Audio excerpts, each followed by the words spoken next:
Dear students and all my dear viewers, हमारा आज का ये वीडियो आईएससी स्टोरी का एक बहुत ही अच्छा स्टोरी द साउंड मशीन को लेकर है।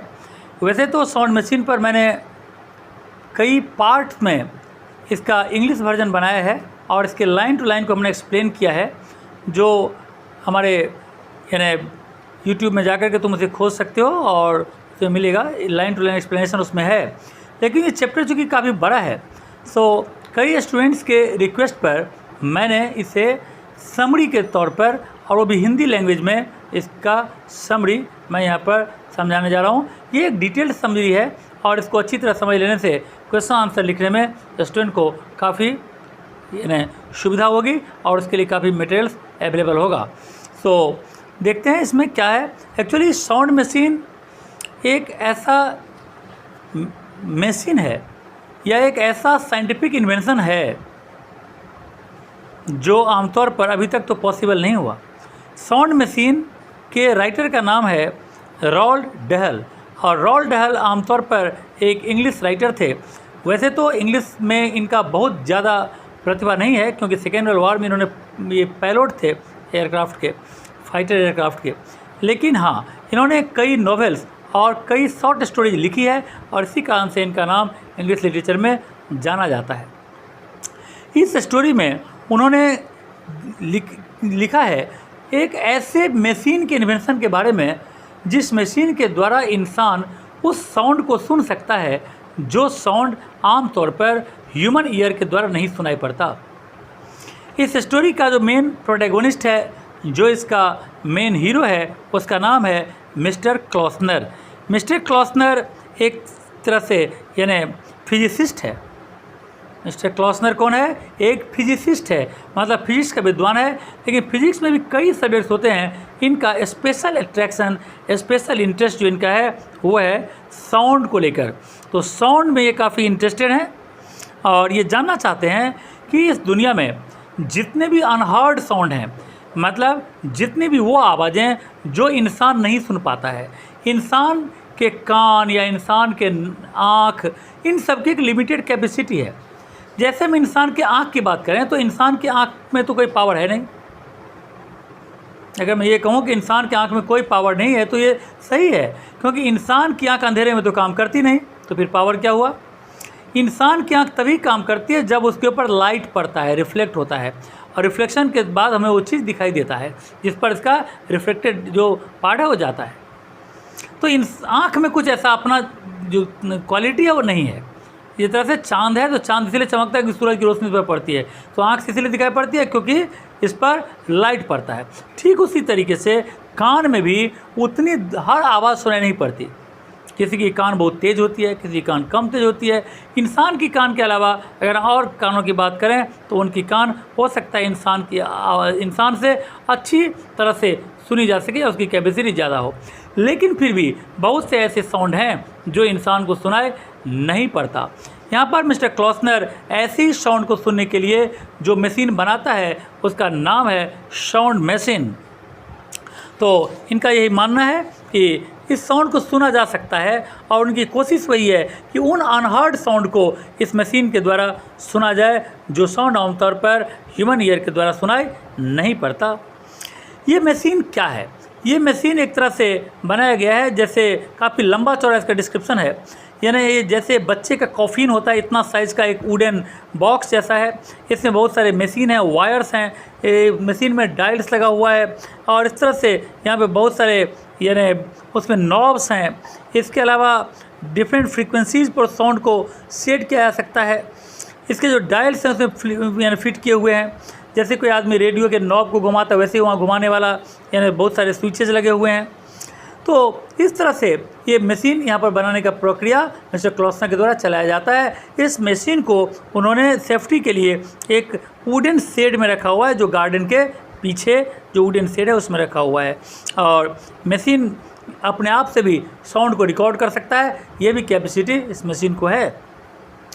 तो ये था इस मशीन का डिस्क्रिप्शन। लेकिन हम लोगों की एक्चुअल कहानी अभी तक स्टार्ट नहीं हुई है। हमने सिर्फ यहाँ पर मिस्टर क्लॉसनर के बारे में देखा, इस साउंड मशीन के बारे में इंट्रोडक्शन देखा और हम लोग देखेंगे इस कहानी के बारे में। एक दिन की बात है जब मिस्टर क्लॉसनर उस मशीन को उस वुडन शेड में चेक कर रहा था, तो वहाँ पर उसके एक फैमिली डॉक्टर जिनका नाम था डॉक्टर स्कॉट, जो उनका पर्सनल फिजिशियन है, उनसे मिलने के लिए या उन्हें एग्जामिन करने के लिए जो घर पर अक्सर आता था, वो यहाँ पर पहुँच गया।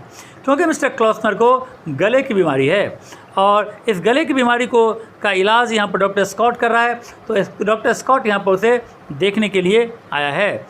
लेकिन जब वो यहाँ आया और उसने पूछा, तो मिस्टर क्लॉसनर ने कह दिया कि नहीं, मुझे गले की अभी कोई प्रॉब्लम नहीं है, मैं बिल्कुल ठीक हूँ। लेकिन डॉक्टर स्कॉट ने जो मिस्टर क्लॉसनर की इस एक्सपेरिमेंट वाले इस मशीन को देखा, तो उनको बड़ी क्यूरियोसिटी हुई इसके बारे में जानने के लिए एक्चुअली ये क्या मशीन है। मिस्टर क्लॉसनर ने उसको पूरी बात एक्सप्लेन की कि किस तरह से उसका जो यानी उसकी जिज्ञासा है, ख़ास तौर पर उस चीज़ को, उस साउंड को ट्रैप करने के लिए जो साउंड ह्यूमन ईयर के द्वारा नहीं सुना जा सकता।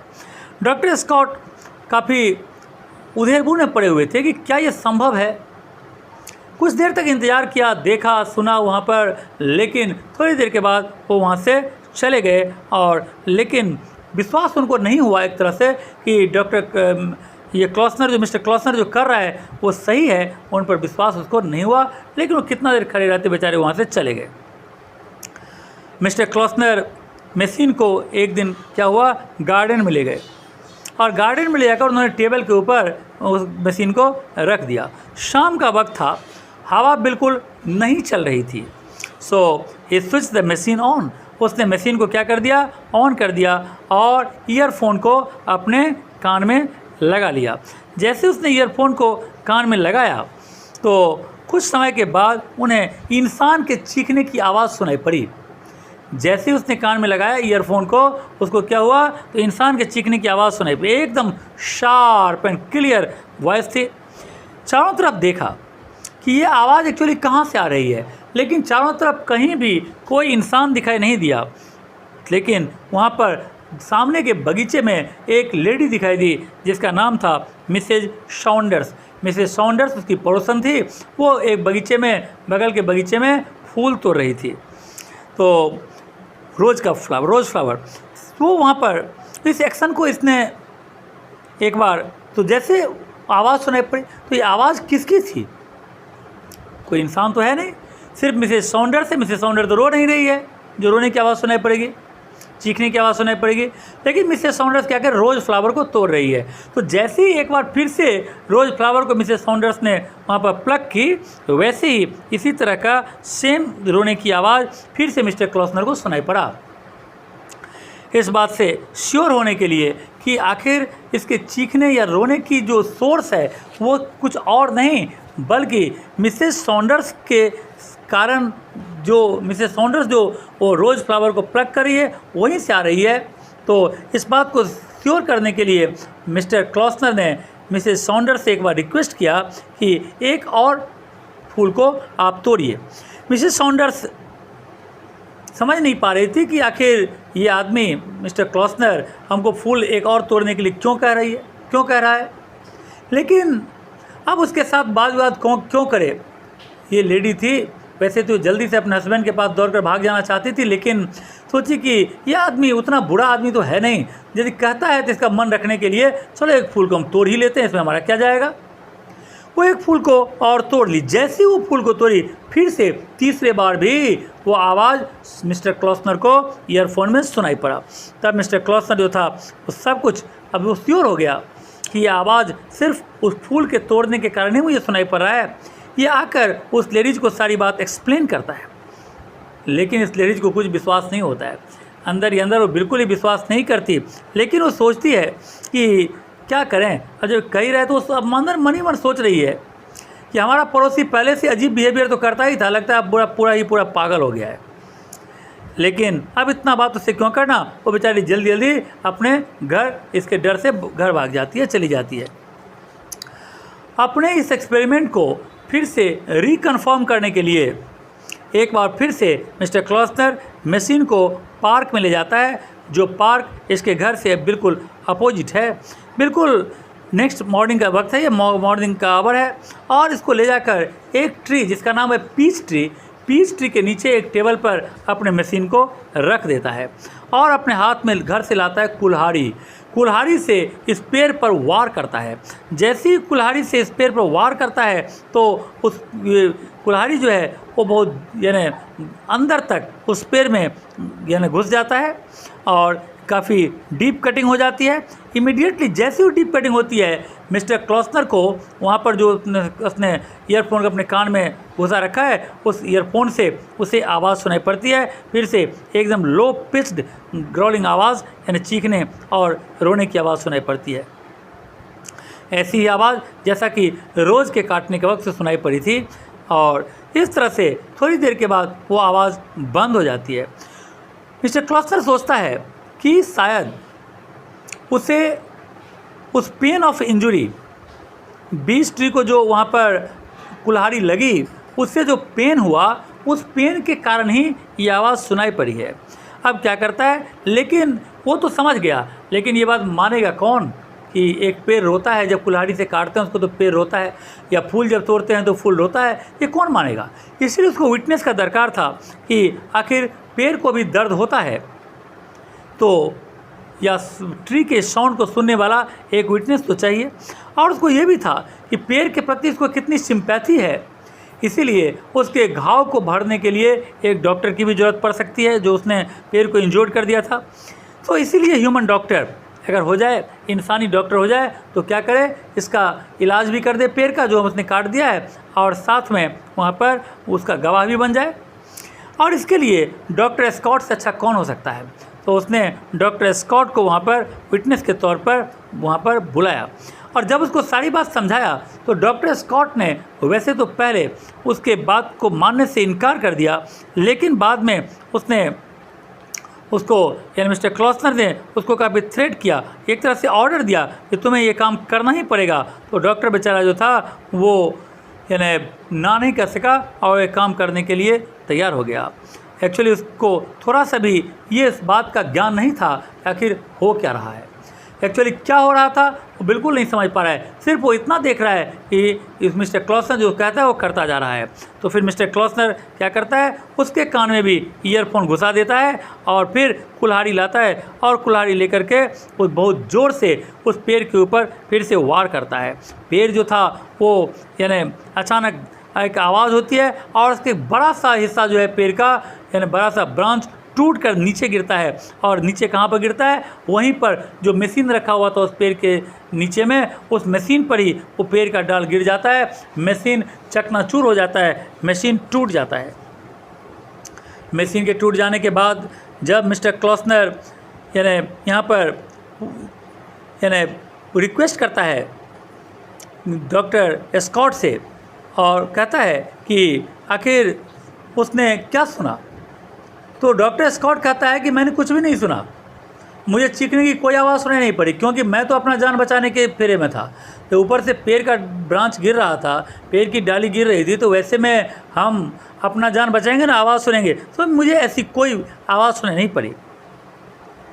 तो ये तो बिल्कुल अप्रत्याशित आंसर था मिस्टर क्लॉसनर के लिए। तो उसने अब मिस्टर क्लॉसनर कहा कि ठीक है, कोई बात नहीं, इस पेड़ को जो घाव लग गया है इस घाव को तुम स्टिच कर दो, और इसके घाव को भरने वाला जो गॉज वगैरह डालकर इस घाव को भर दो। डॉक्टर कहा कि नहीं, वो ऐसा नहीं कर सकता, क्योंकि वो इंसान का डॉक्टर है, वो पेड़ का डॉक्टर थोड़े है। पेड़ का इलाज कहीं किया जाता है क्या? आज तक किसी ने पेड़ को इस तरह से इलाज किया है कहीं क्या? तो मिस्टर क्लॉसनर कहता है कि देखो, तुम ऐसे नहीं मानोगे तो मैं तुमको ऑर्डर देता हूँ, और साथ में थ्रेट भी किया कि पेड़ को तुम कुछ आयोडीन लगाओ और इसका जो घाव है उस घाव में तुम दवा दो, जिससे इसका दर्द जल्दी से जल्दी कम हो और इसका घाव जल्दी जल्दी सूख सके। अब डॉक्टर बेचारा करता तो करता क्या, अब उसकी बात को मान लिया और उसने प्रॉमिस किया, वहाँ पर तो आयोडीन वगैरह दिया ही, लेकिन साथ में यही प्रॉमिस किया कि ठीक है, मैं कल आकर के भी इसको देख लूँगा और इसके घाव को पूरा ठीक होने का मैं वहाँ पर एश्योर उसने कर दिया। तो मिस्टर क्लॉसनर थोड़ा सा रिलीव हुआ। बाद में बिल्कुल पीसफुल सेटलमेंट के साथ दोनों के बीच में काफ़ी अच्छा समझौता हो गया। तो कल भी आकर के इस पेड़ का इलाज करेगा, और इसी समझौते के साथ दोनों वहाँ से चल दिए और दोनों एक दूसरे के हाथों में हाथ डालकर वहाँ से चल दिए और यहीं पर ये स्टोरी ख़त्म हो जाता है।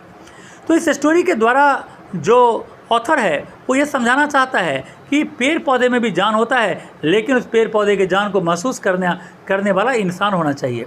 एक इंसान को पेड़ पौधे का घाव, पेड़ पौधे का दर्द महसूस होता है और दूसरे को महसूस नहीं होता। ये कंक्लूशन का पार्ट है। एग्जाम में कंक्लूशन लिखना बेहद अनिवार्य होता है, इसी पर तुम्हारा मार्किंग डिपेंड करता है। तो कंक्लूशन मस्ट, तो कहता है। तो इस तरह से ये देखें तो डिफॉरेस्टेशन को लेकर भी एक तरह से लिखा हुआ है, और इन हर एक यानी जो इंसान है उसको पेड़ पौधे को काटना नहीं बल्कि उसे बचाना चाहिए। उसको भी दर्द होता है, वो भी पेन महसूस करता है, उसे भी भय होता है, वो भी भूखा रहता है, वो भी पानी पीता है। सब कुछ इंसान की तरह ही पेड़ पौधे का भी होता है। इसी आइडिया को लेकर ऑथर ने इसको लिखा है। तो मुझे लगता है कि ये वीडियो सबको समझ में आ जाएगी ये स्टोरी।